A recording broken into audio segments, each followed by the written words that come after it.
Welcome to the Elevated Hope Project, a podcast dedicated to celebrating stories of resilience, transformation, and second chances.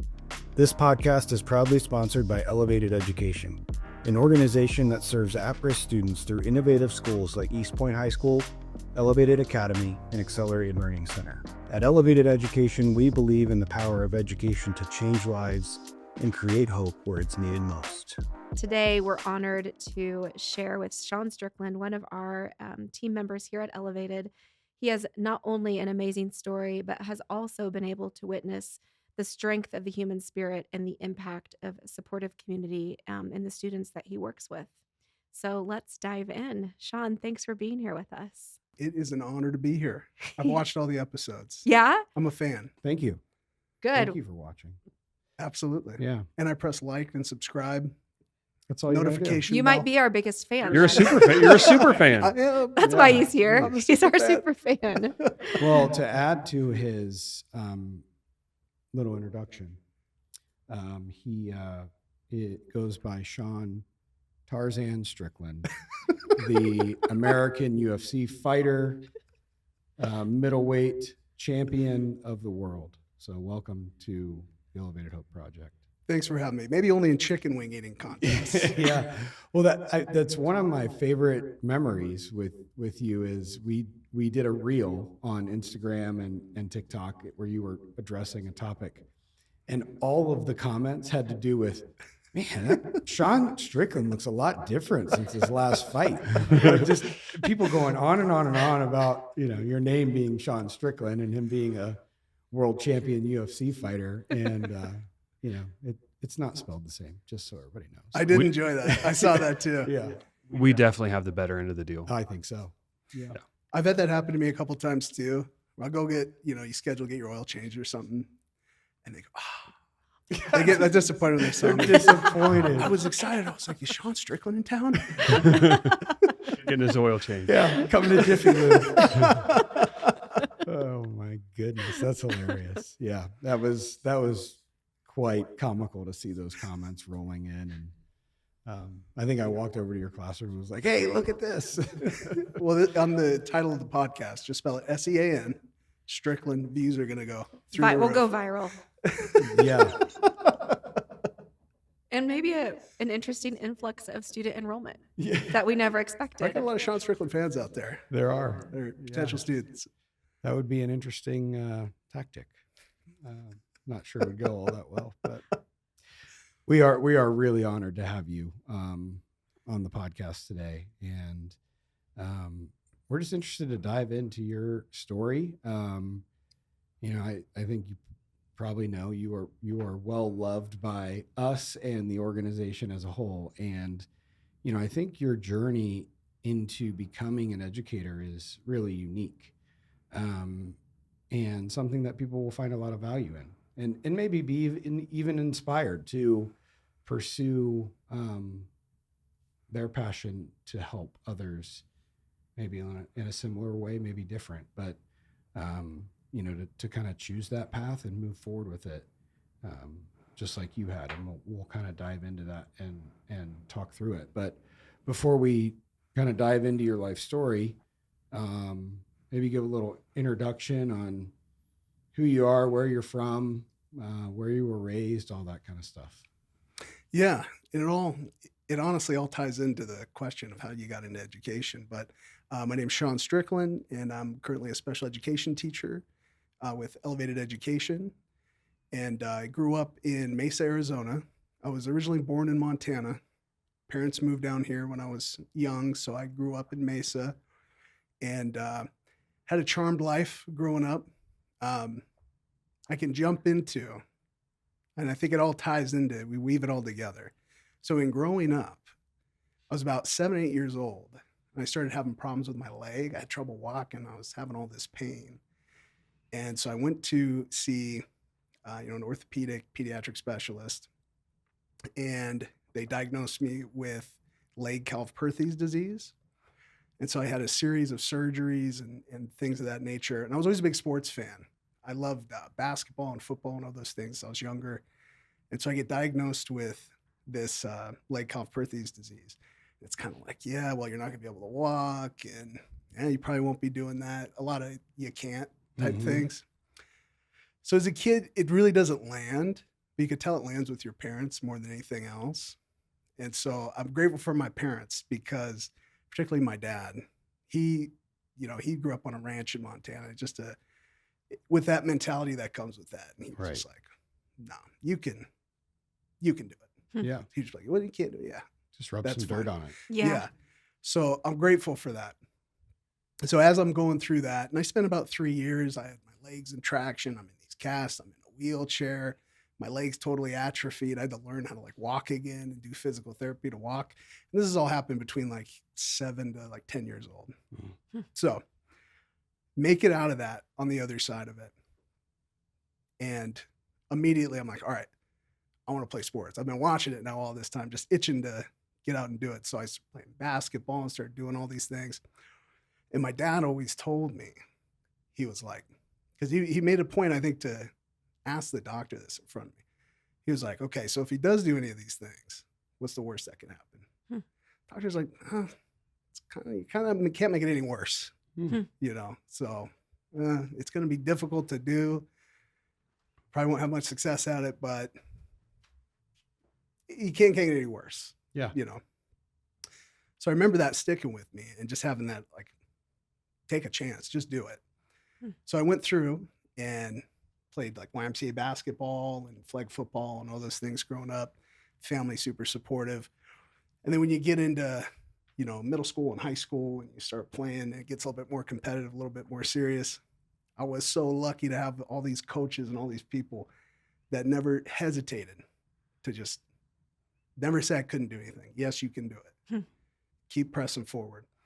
And so I played football and I got to wrestle and I got into weightlifting, which we're going to sneak in bench press 408 pounds. Nice. Yeah. But even over and above that, I squatted when I was in high school, 400 pounds with, essentially 1.45 legs. And I say all that, and I enjoyed all those experiences and, the connections that you make when you play sports in high school, and it can kind of keep you moving forward, keep you engaged in your classes. You build these connections. You feel like you're a part of community, which can kind of keep you out of trouble. Yeah. When you start straying off into trouble, it can kind of recenter you. And I say all this stuff because one of the reasons why I wanted to get into education is all those people that supported me, told me I could, gave me a chance, were willing to work with me through things where if it's, I got to take a drop step or something, I got to pull on play an offensive line. Okay, my leg really doesn't work like that. Okay, how can we make it work so that you can get to where you need to be and do what you need to do? So all those people that were behind me, when I did end up graduating, that stuck in the back of my mind where I'd say, boy, I would love to do that for somebody else. Now I know that with the students we work with, it's not necessarily a physical ailment that's holding them back, but there's certainly things in their life that are holding them back, preventing them. A lot of people saying you can't.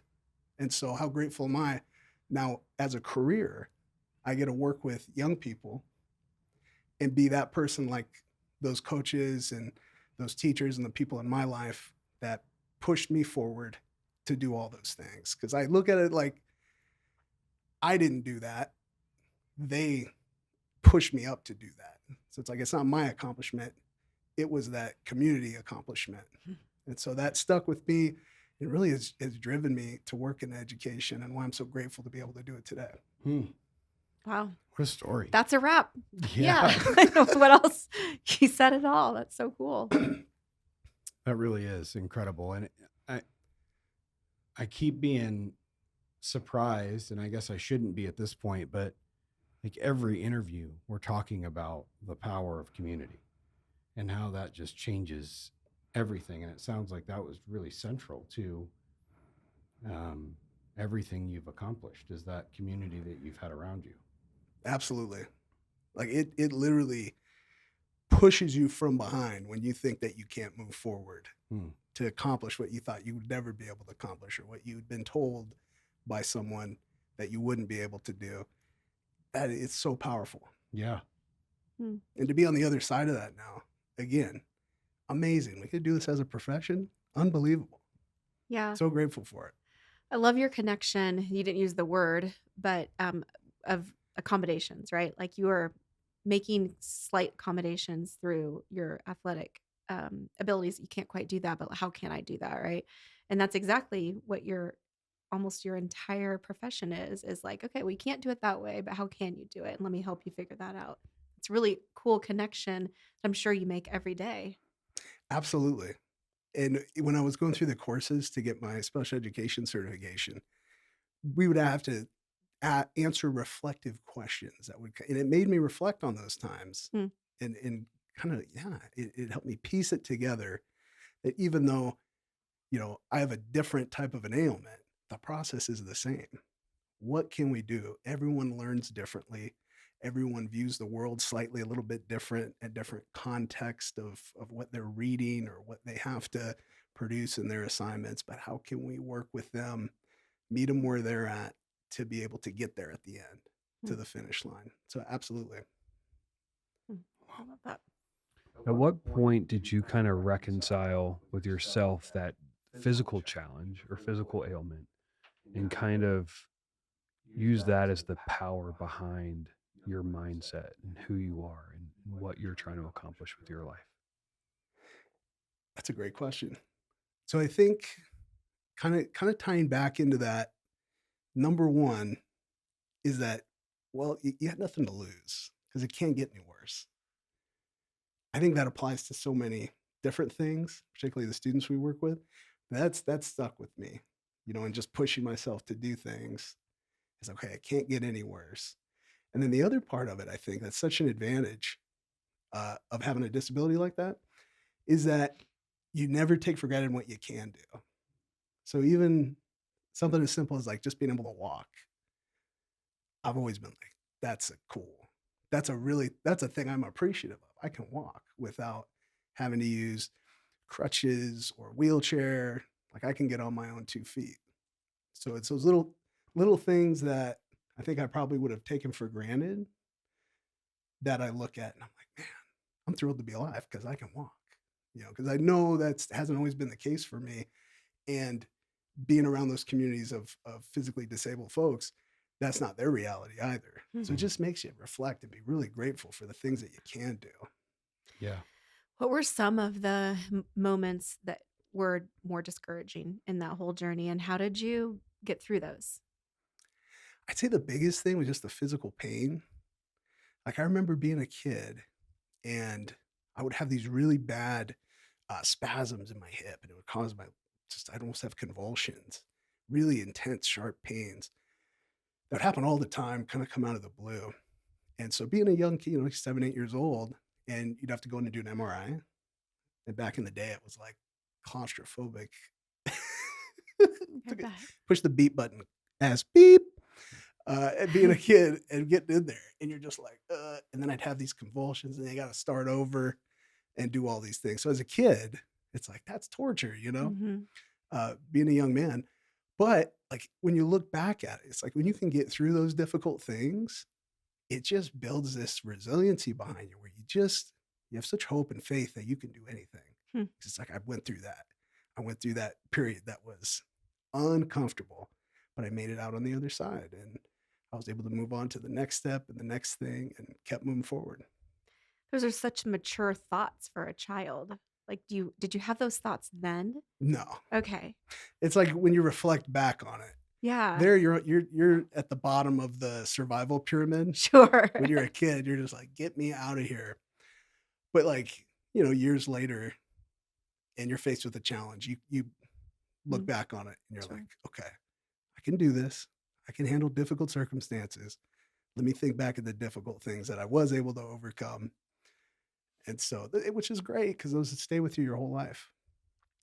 Was there one person in particular that was um, instrumental in you building that resilient mindset and that grit within you outside of just going through those experiences? I'd say my dad. Yeah. Yeah, my dad, great human being. Just the guy always had a solid moral compass and always guided me in the right way, even when I was falling off track. He'd always point me in the right direction. And he always had that mentality. He could do it in a way that, because he's from the older school generation, Montana, you know, ranch guy, but he would do it in a way where it would build you up, Hmm. where it would almost light a fire under you, where you're like, I can do this. Yeah. I can do this. And when you look to him as a young person, I looked to him and he's like, yeah. So it's just that little affirmation of, yeah, you can do it. So you're like, okay, I'm moving forward. And again, tying into our students, I love that we get to do that with our students Mm-hmm. because they might not have that in their life. Might not have that strong father figure that supported them and loved them. They might have nothing, from a home standpoint of support. But then they look to me or one of our staff as, hey, can I do this? And now I get to play that role of, yeah, you better believe you can do it. Hmm. So how do you excel that? So when our students come to us, most of the time they have that hope or they have that vision of I can when they first walk in the door. How do you grab a hold of that and put and accelerate it? What are some things you've done with students to foster that? I think it's so important to try to latch on to those things that they do have confidence in because we can build on that. Because if they're confident about that one thing, maybe I'll ask them like, what subjects do you like? And they're like, well, I'm pretty good at English, but I hate math.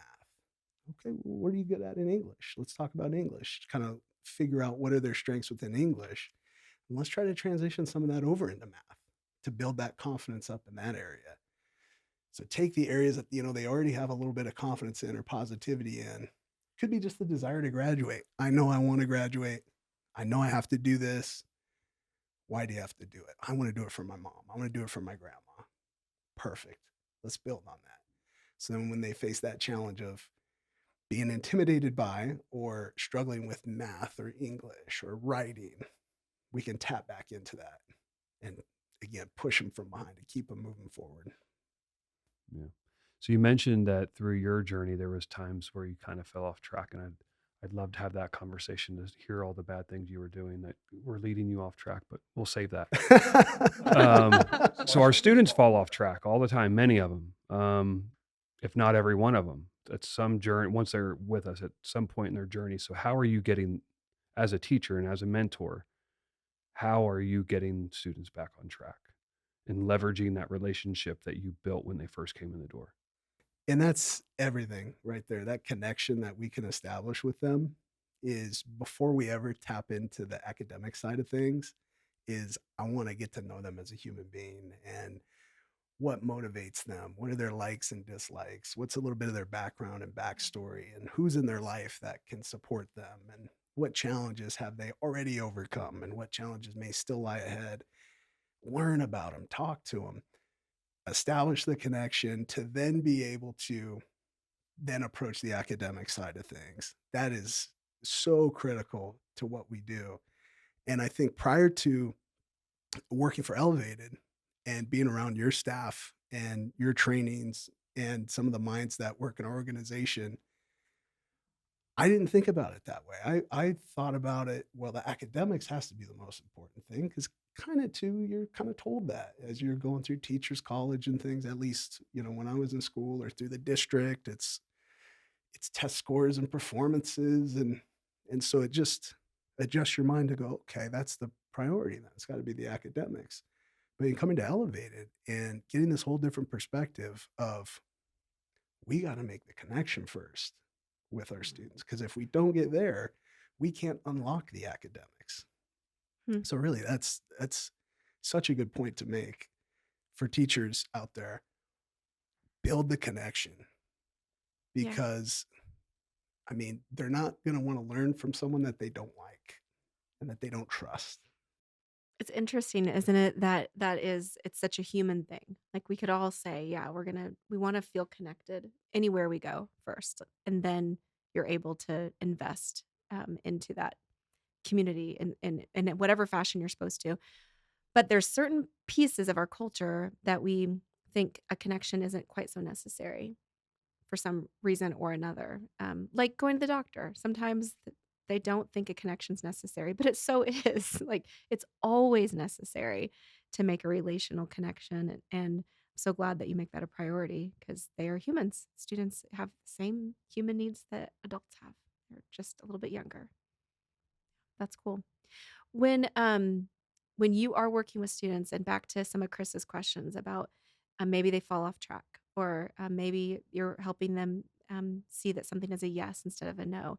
What do you find are some of the phrases or themes that you are repeating over and over to students? Like, what would you say your themes are? I think I always, and I catch myself doing this today, even being that we're closer to the end of the school year, is the big picture goal. We want you to graduate because we want you to go pursue that dream that you have. Vocational, it's college, it's going into these different dreams and ideas that they have. We know that's the ultimate North Star.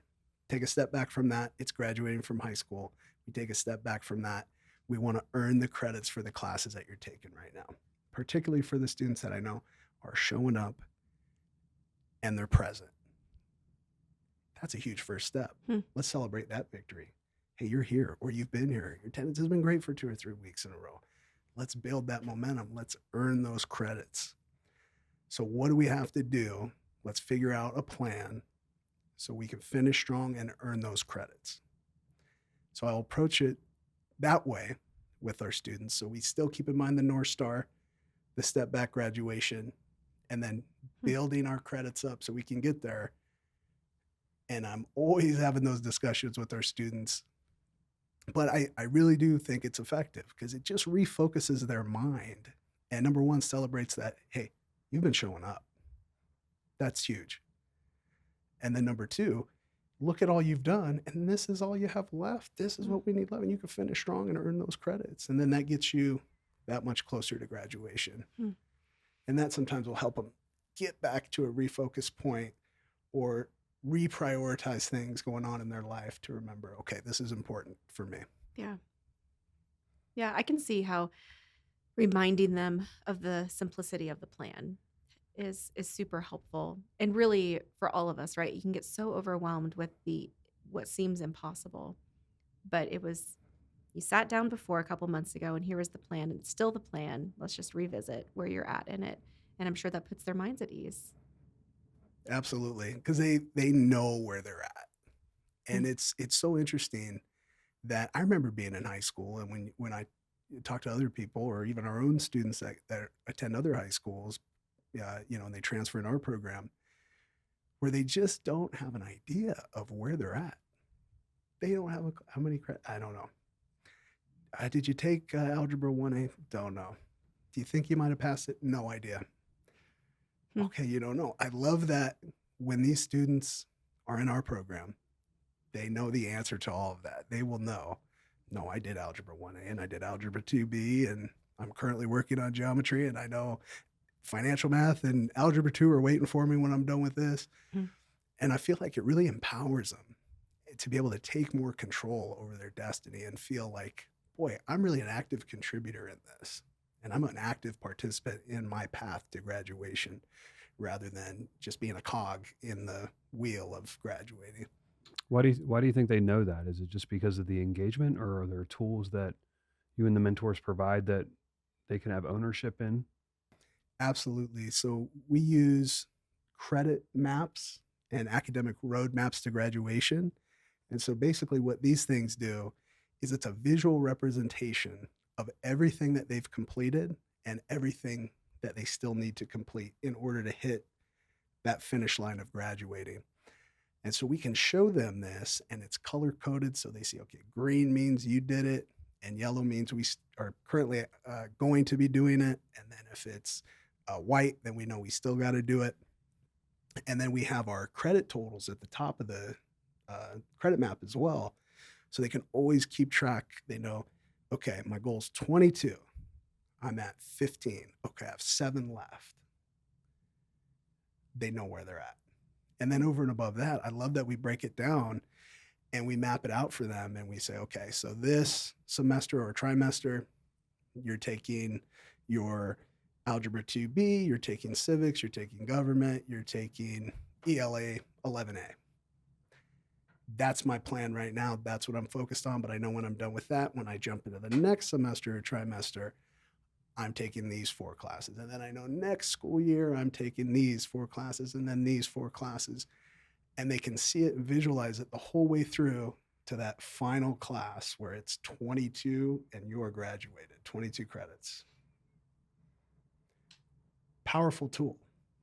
Something tactile we print it off for them, we send it to them digitally, something they can really look at and be a part of that process as well of where am I at and what classes do I need next. It's powerful to have a say in your roadmap to graduation. I really do, because student buy-in is so important. And I think when you include them in that process, you're getting such buy-in. And they start coming to you with that information, which is the best. That's the best feeling when they come to you and they're like, Mr. Strickland, I just finished my 4th class in my next block, and I know I'm ready to start this next class. I know I'm starting financial math A. And they come to me and tell me because they already know, because we've gone through that process. And that's like, yes, they're bought in. Yeah, it's all clicking. Yeah, it's amazing. That sounds like a lot of work for you as a teacher, and kind of the all the mentoring and non-academic stuff. Is that way heavy on you, or that seems like a lot? You know, I think it just ties in to what we do. And I never felt like it was a lot. I felt like it's what we need. Like it's such an essential part of if we really want to get the buy-in and we want to have meaningful conversations about the students achieving that North Star of what they want to do after they graduate, we got to do that. There's no way we can skip that step. It's so important. So to me, it's a part of the routine. I mean, it's something that's just absolutely has to be done. Yeah, that's really good feedback. And I think it's those extra steps that we take to individualize their learning and keep them informed and give them some options and buying into the overall plan. I think it's safe to say that that's a missing component in today's education that they don't get really anywhere else. Those very specific, tangible things those milestones that they're going after each day, right? Like, because those plans get down to this is how many assignments you need to do every day, and if you hit that, then you're completing these courses this month or next month or whenever that is. And I agree with you. It's essential and it's empowering for them. Absolutely. Yeah. And you bring up a good point too. Being able to just focus on the day-to-day is so important because the students are going to walk through the door with all sorts of things going on in their life, everything in the world to distract them from reaching their ultimate goal. Things going on at home, financial troubles. I mean, they might have had to fight through tooth and nail just to get transportation to get there that day. So once they are there, if we can communicate, okay, I want you to do this activity, this activity, this activity, be here by the end of the day before you leave, and that's a great day. You did it. We're one step closer. And then that gives them that focus. Okay, we can maybe tune out some of the noise that was behind me as I walked in, and now we're focused on what we have to do. And when I think you combine that with the relationship building, when we're also approaching it as, how are you doing? When we see it, we see the stress on their face. We can open up with, how you doing? Have you had a meal? Do you need one? Do you need a quiet space? Okay, let's get you in a quiet space within our facility. We take care of all those things first, focus the goal on what needs to be done that way. They meet it. That's a huge win. And they can feel, I did it today. Had a goal, accomplished it. Now we'll keep moving forward. And you've been doing this for years now at almost all our campuses in Phoenix, at least Phoenix, and have had some touch points in Tucson. And you were working with a lot of kids, impacting a lot of kids, and then recently, and from my perspective, you doubled down by going and getting your SPED certification. Why'd you do that? I got to be honest with you. I love working in special education. I'm so energized by it. And I want to thank you guys for giving me the opportunity. I got to tell that story real quick before I get into the why. I want to tell this story. Uh, so I was going to school to get my special education certification, and I saw a job opening for a special education job. And I talked to Chris. I said, "Do you think I might be able to apply for that?" And you like without hesitation, you're like, "Think you could do it?" I was like, "Yeah, I'd love to." He's like, "Okay, you're in." You had no hesitation, but it's that belief that you had in me that I just really am grateful for and appreciate.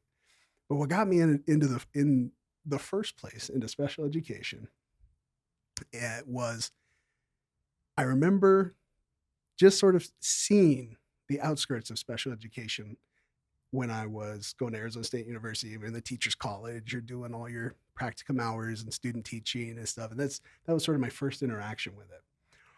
This would have been at like Marcos Deniza High School where I did my student teaching. And I remember thinking, that's interesting. Little mental note in the back of my mind. So then years later, I'm doing some substitute teaching, and I got to substitute teach in some resource rooms in Mesa School District, like Skyline High School and some different places. And I thought, this is really interesting. These different types of supports made me, this is different than what I'm used to. Really interesting. Made a mental note of it. And then my daughter has a learning disability, so she qualified for an IEP. And that's what really pushed me forward to say, dive in. You got to do this. Not only to help your daughter, because that's, as a father, I want to be able to support her and give her all the tools, much like my father did to me. I want to be able to do that to her. So I knew, okay, I want to learn more about this. A, and then B, so much of our population has learning disabilities. And even if they're, let's say, undiagnosed or they don't exist, they have things going on in their lives that makes traditional learning and presentation sometimes not accessible. So if I have a broader tool belt of things that I can bring to the table to help our students, even the ones without IEPs, I'll be able to be more effective at what I do, and students will be able to be more successful. And so I dove in, went through the program at Rio Salado, and you guys supported me the whole way. I can't tell you thank you guys for doing that and for giving me the opportunity, because I'm having so much fun right now working in special education and working with our students that I can't tell you when I've had more enjoyment, and I've already enjoyed what I was doing. Already thought I couldn't enjoy it any more than I was, but now I'm even over and above that. Hmm. Yeah, and we every time we see you at one of the locations, that's so apparent that you found your niche, and you are it's filling your cup every day. Um, Probably draining it at the same time, right? Because some of these days can get long. Um, but yeah, I mean, it's been interesting to watch because you're so talented in so many different areas of professionally, like as a teacher, as a mentor, as a special education teacher. IT guy. Yeah, you were the IT You were guy an for a IT while. guy for a while that built an incredible system for us. And it's been so interesting that to watch you kind of navigate through that. And ultimately, with the shift from being our director of technology to special education, you were just following your passion and following your heart, right?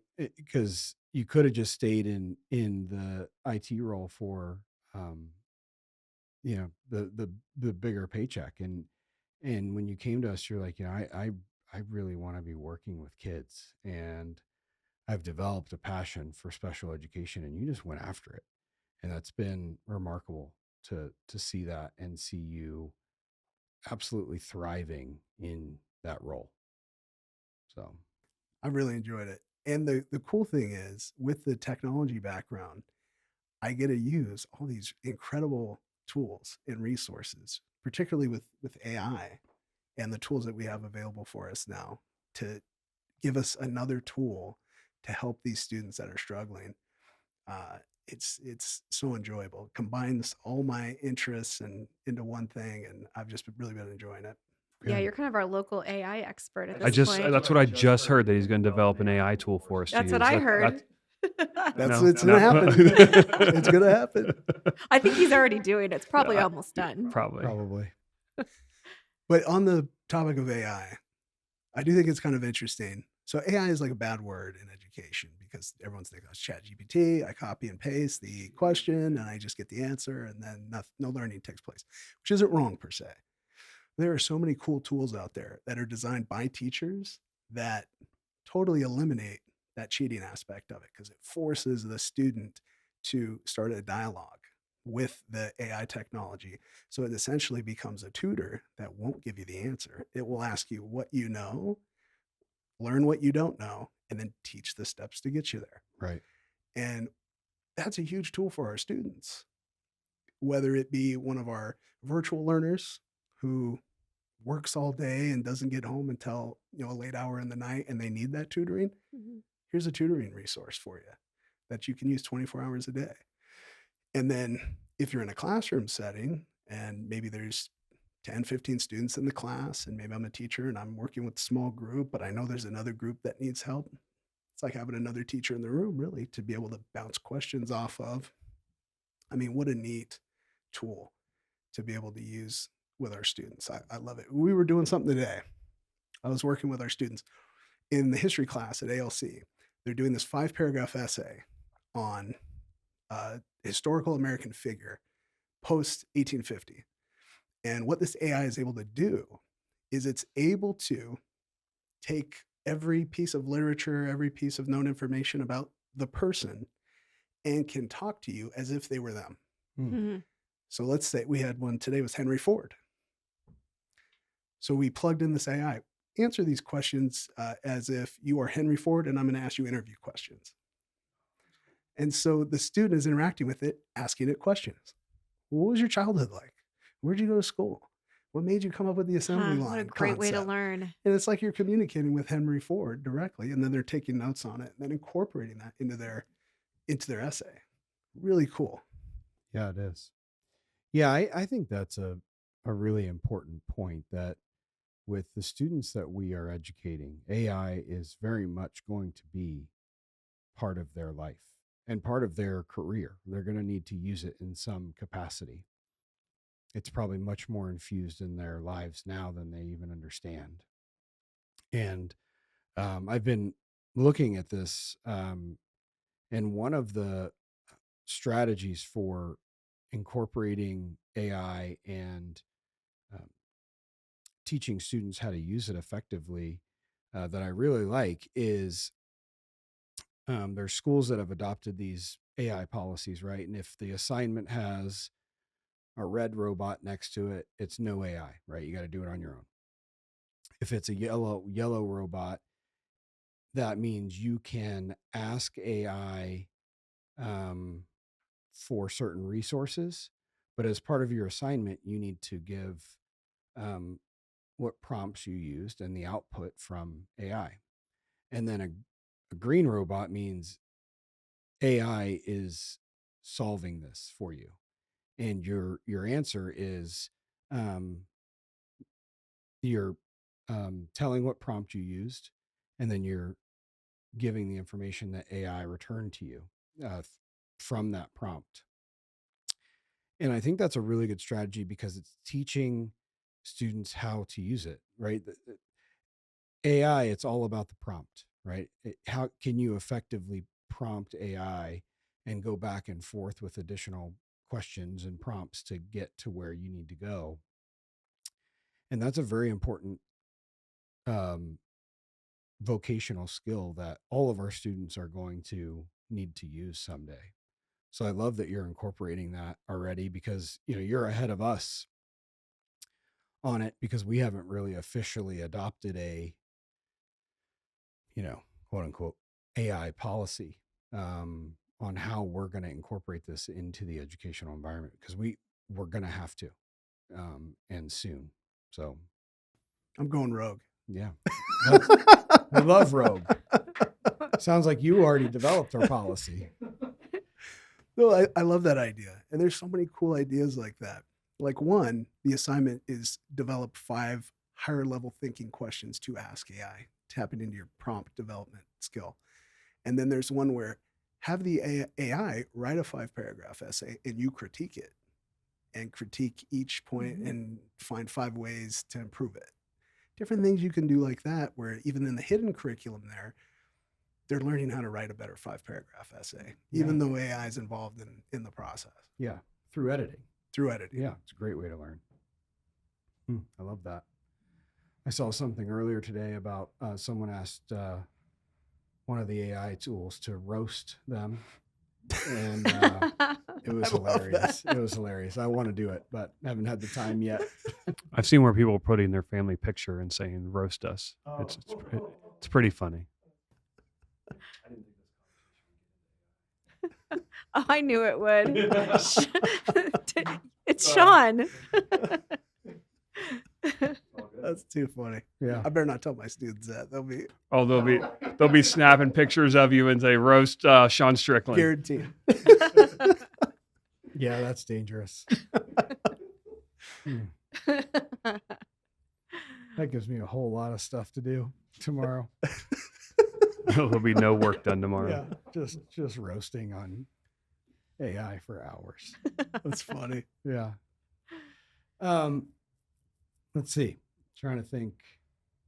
I don't know if we have time for this. Can I go We have off? all the time in the world. Okay, so I don't know. I've just been sitting here the whole time thinking you've worked with so many students and you probably are harboring tons of amazing stories, whether they're wild stories because a student surprised you or it was really a funny story or just mind-blowing.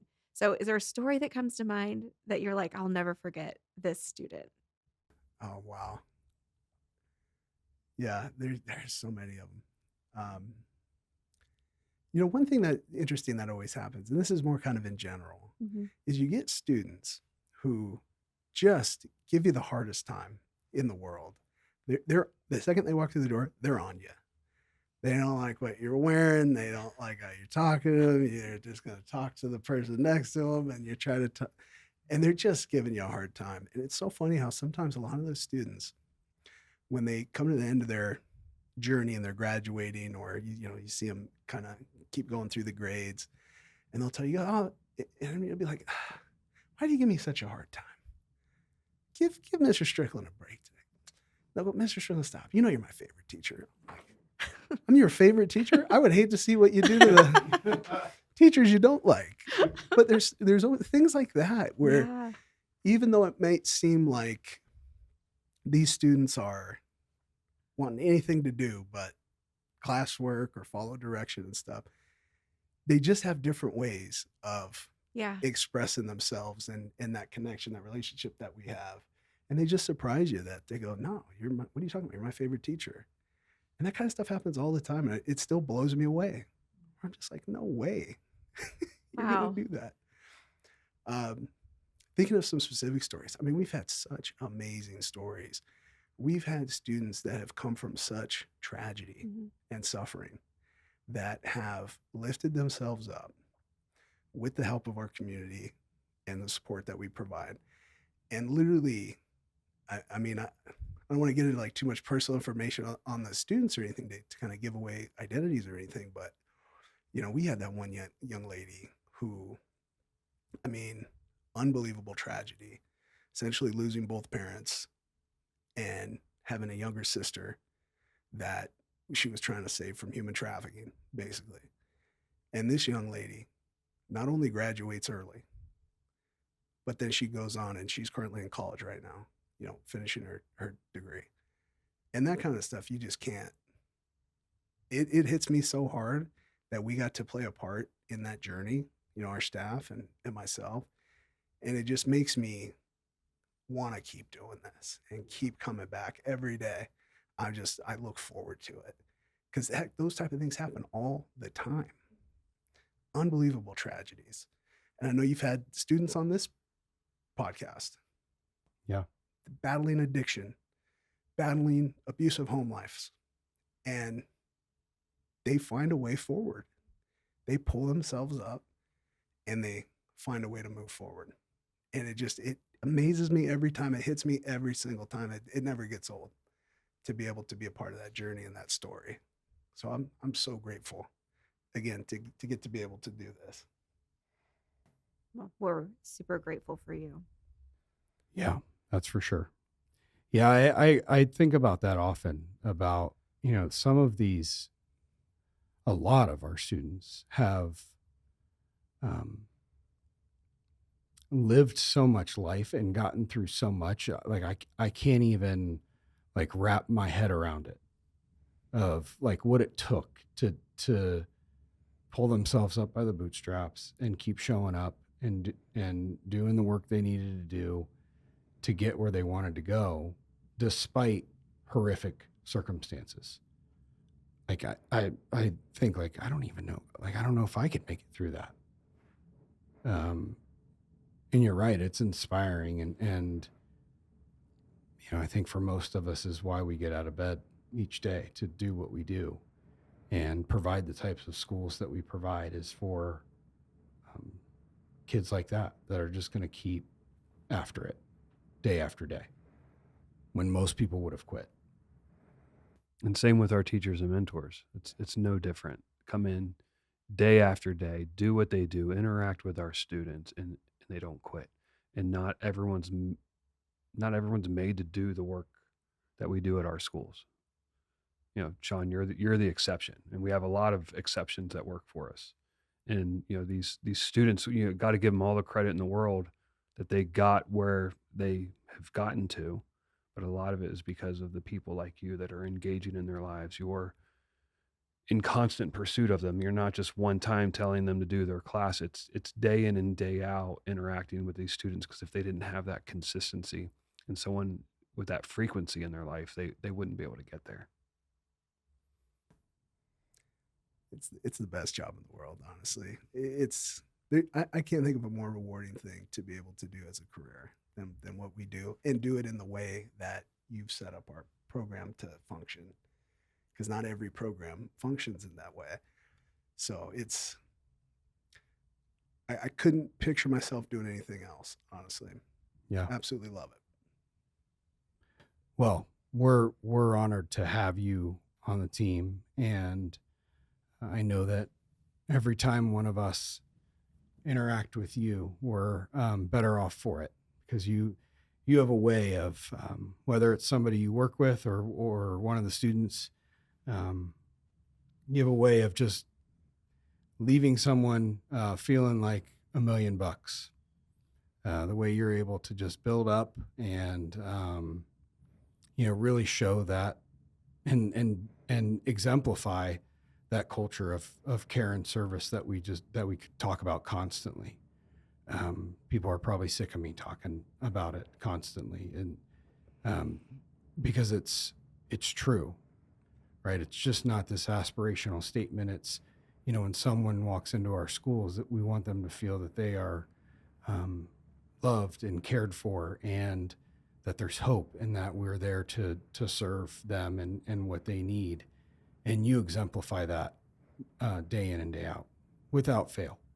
And it's just an honor to see that. And it's been an honor to see you grow into these different roles that you've stepped into, and just thrive in every single one of them. It's remarkable. Your broad skill sets and the way that you are dedicated to doing them with excellence. And, we hope that you know how much we all love you, and how much we appreciate you as just a human being, but also, what you bring into the classrooms every day. Thank you. That's an amazing compliment. And I feel the same way about each and every one of you guys. I mean, literally, is as much as we try to transform the lives of our students, I feel like your organization, you guys transform my life in that same way. And man, it's just great. Love it. Phenomenal. Yeah. Is there anything we haven't touched on that you had hoped on sharing or talking about, or some questions maybe you expected us to ask that we didn't? Make sure no stone unturned here. We got the 400-pound bench press. So that Yeah, was a that's- big Why one. not 409? That is officially he's on so record. honest. No, I mean, I think that's great. I think we went on the journey and weave things together and put it all together. Okay. You guys are good at this. Are we? Yeah. Thank you. Good, thank you. I just felt like I was, just having a conversation. You Good. know? Yeah, with a microphone in your face. It's just like we're sitting around a campfire telling stories. Yeah. Yeah. I think what happens a lot is all of us can fall into this. You just become enthralled with the story, and you forget that at some point you do need to respond and say something. I'm so just listening to you. Yeah, so enthralled. Yeah. Well, I'm a slow processor, so thankfully you two will jump in when I'm just silently staring at the guest. So works out well. Okay. Well, Sean, we appreciate you taking the time out of your day to do this and tell your story of what's kind of built that resilience and grit within you, starting at a very young age, to how you are investing in others to build that resilience and grit. And it was